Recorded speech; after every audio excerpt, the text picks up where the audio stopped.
Okay.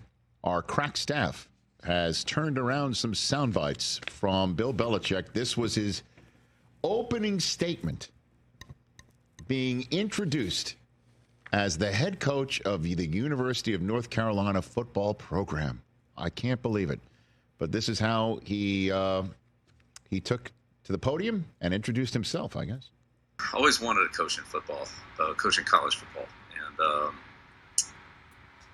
it just never really worked out. Had some good years in the NFL, so that was okay. But this is really kind of a dream come true. I grew up in college football with my dad. As the coach at Navy for 50 years, so as a kid, all I knew was college football. And so it's great to come back home to Carolina and back in an environment that I really grew up in.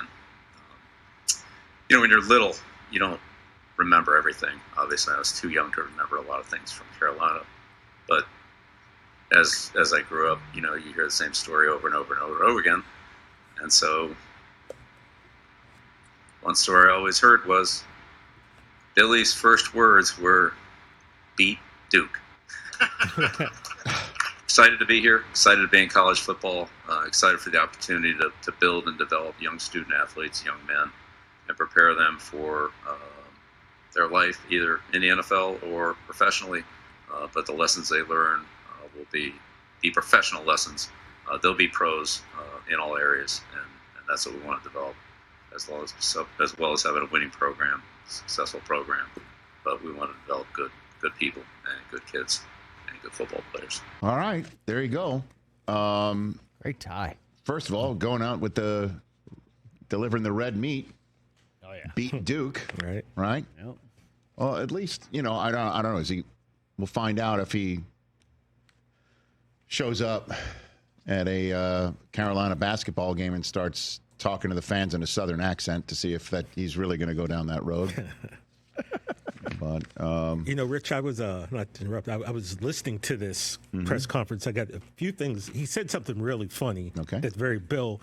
He was talking about the amount of support he's gotten from Carolina, both grads, football players, alumni, and he said, not that I'm a social media expert, because I'm not, but there was an awful lot of positive feedback from my face and stuff like that. So I thought that was him making a little joke there about it. Bill going down his usual path here. Yeah. I got a few more sound bites. He was asked by why he wants to keep coaching here. At 72, why do you want to keep coaching? What's in it for you? You've proven yourself over and over, and your legacy is set. Why keep coaching? Well, beats working. Good. When you love what you do, and my dad told me this, when you love what you do, it's not work.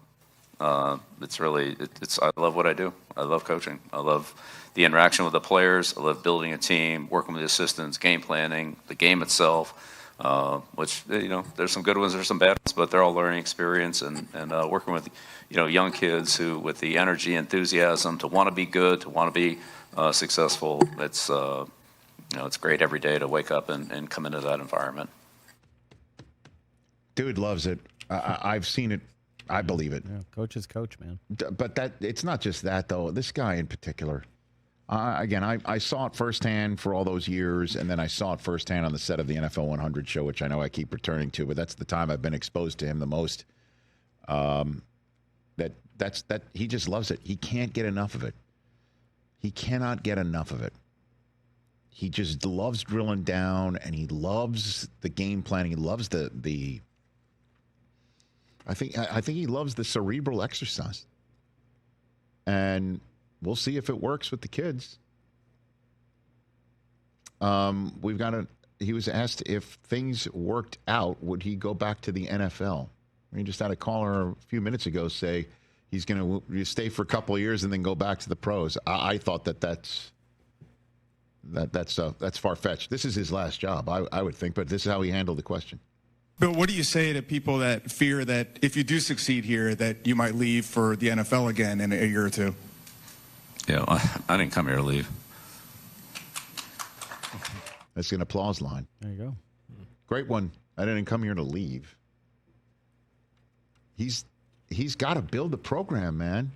Look at what year 2 for Dion was better than year 1, and he had, a quarterback who's arguably first overall pick in the draft and a corner receiver who's going to be a runaway winner of the Heisman. And even then, he didn't make the college football playoffs. Yeah. So it's going to take some doing for Bill. I don't think he's going anywhere. And as of right now, he's not going anywhere off the podium. He's been up there for almost an hour. Yeah, he's still going 45 minutes plus. I mean, and like I said, there is an applause line there as well, and he's happy, and I just... Yeah, someone asked him, what did he learn from his time away this past year? He said, being in the media is fun. Yeah, this sweatshirt was apparently his father's, his number? Is that what it is? When his father was coaching in the 50s. That was from his, they're playing it up that, he's got some lineage there, he's got some history there, and obviously the fact that he's Bill Belichick is something that they will be touting till the cows come home. I'll tell you who I'm thinking of today. Bill Belichick coaching the University of North Carolina football team would absolutely flip out, delight, excite Stuart Scott in a way that would be second to none for him. If Stu was alive today and was told that Bill Belichick chose the University of North Carolina football team as his final gig, he would lose his mind. Absolutely lose his mind. And I would have no chance at doing a highlight. Zero. For the University of North Carolina football team. Absolutely none. And I'm sure his response to hearing that right now, Stu, is, well, like I would get a Michigan highlight? I was about to say, you had a full week you know what I mean? crowing. Like, so that would be his response. He would turn it back on me going, so, okay, you get the Michigan ones, I'll get the North Carolina ones. And I'm sure you sign up for that. So. Oh, yeah, I mean, sure. But I'd still point out, like, oh, well, you got the Bulls, all the Bulls highlights, But he would have something to say today. No doubt. He would have something to say today, and he would be the one absolutely calling up B squared, as I'm sure how he would refer to Bill. He would call up B squared and say, I'm coming down. What do you need from me? What can I do? Mm-hmm. I'm going to be there. And, he might have been the one calling Jordan and calling everybody around and Vince Carter and being part of it. He would absolutely lose his mind today. And it's just another one of those days where I miss his voice and I miss his passion. I miss his excitement.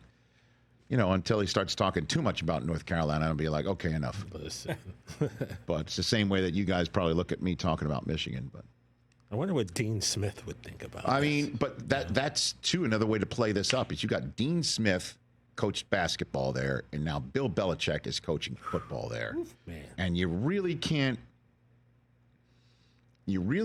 offer up another spot, right? I mean, this would be like if Bill took the job at UCLA.